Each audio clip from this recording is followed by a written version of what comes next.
When illegal man, naisangkat tayo ti joint anti-illegal drugs operation together with PNP Drug Enforcement Group. Naka-station dito ay Ilocos Sur ken Ilocos Norte. Bale, iso dati lead unit nga nangisayangkat di operation in support ti San Nicolas MPS ako. Muwalin na maamon no anak pakabigbigan dati subject, sir? Well, DJ suspect tayo. Kaya't nanay DJ Barangay 23. Dito Santa Cecilia. So tayo magpakating nga Barabar DJ, Barangay Barabar. May isang SK Kagawad. Kaya listed iso na as priority target HBI ti PNP Drug Enforcement Group.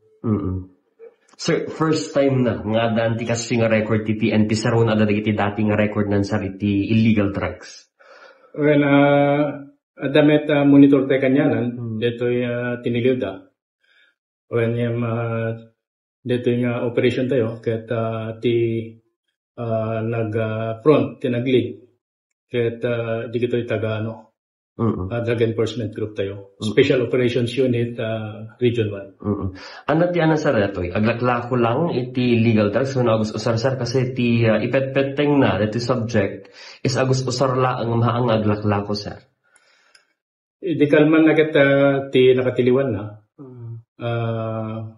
Nakagatang DJ police posture buyer tayo. So, ti kaso na selling.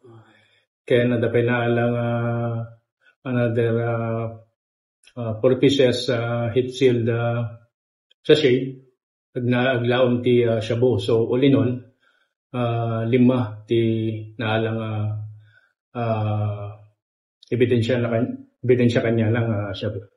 Yes sir. Sir, ada dati di nakamat na nga nagan nga barkada na kanong isot imun una nga timawag ken kuan nga Raymond Dawang sir. Mamu tayo personally dati nga nasa ang individual sir nga dinakdakamat na when no nakita tayo kadi dati nga Raymond Dawang iti kabayatan ti panang tiliw tayo sir dati nga subject.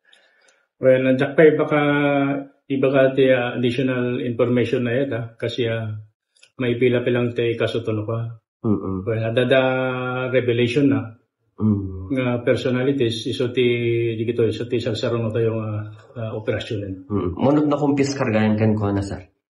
DJ subject ti bypass may isang may isang sachet aglaon di siya bo kaya nadapay upat niya possession na. Munod balor na amin dati sir? More or less Nagjapagrero 38,000 medyo aggregate street drug price na. Sigun iti kapitan sir drug cleared kano ti barangay dan adda nga ta posibilidad nga maapektaran detoy record da sir datang adaman tinatiliwan. Babayen tay digiti naglabas nga pa tayo seminars tayo iti PDEA. Awan ti panakapekto na kasi detoy continuous operation tayo ti illegal drugs kaya't pati jay part ti panang sustain ti kina-drug free ti may isang barangay. Pag-alalaan na nga tada ti ilaklako na sir kados usaran na nga drugs. Antay pa may baga. Ngayon, base tayo pinang-interview tayo, adada revelation na, kadigay operatiba tayo. Okay. Sir, hindi sa baling nga bangir, maraksit ka na ito'y drug bypass na dapat na ito'y balaging pan nakatiliw, iti may bilang nga wanted person sa. Ika nakamantinan anay nga detalya, sir. When, itay lang at inoperate tayo arrest an wanted person. Dito akusado ket kaso na 2 counts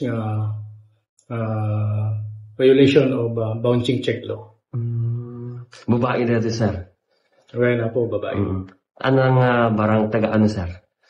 Ito barangay 15. Well, ngayon dito akusado tayo Dito ngamin kaso na ket idi lang 2022 na naiuli ito kaso na ngami di sometimes in 2024 napanidjay Canada dito'y akusado. So kasangsangpet na actually last month or after or 2 weeks ago simmangpet mutay meta dot celebration tayta ket ginundawayan tayon ti panang i-implement dito'y warrant of arrest na. Awan ti temporary bail na, sir. At ito'y kaso na ket agpensay so na ti di may isang kaso 6,000 ken ti may sapay is 18,000. Okay. Lastly, sir, mensahe tayo ti publiko pakasaknan pelaeng kada iti aramidan tayo, sir, ng operasyon, sir. Go ahead. Well, again, dawatin mi manen ti kooperasyon da no adada madamdamag da or makikita da may pawil illegal ket sapay gumata idanon da dito'y station tayo tapno kasta ket ma-actionan tayo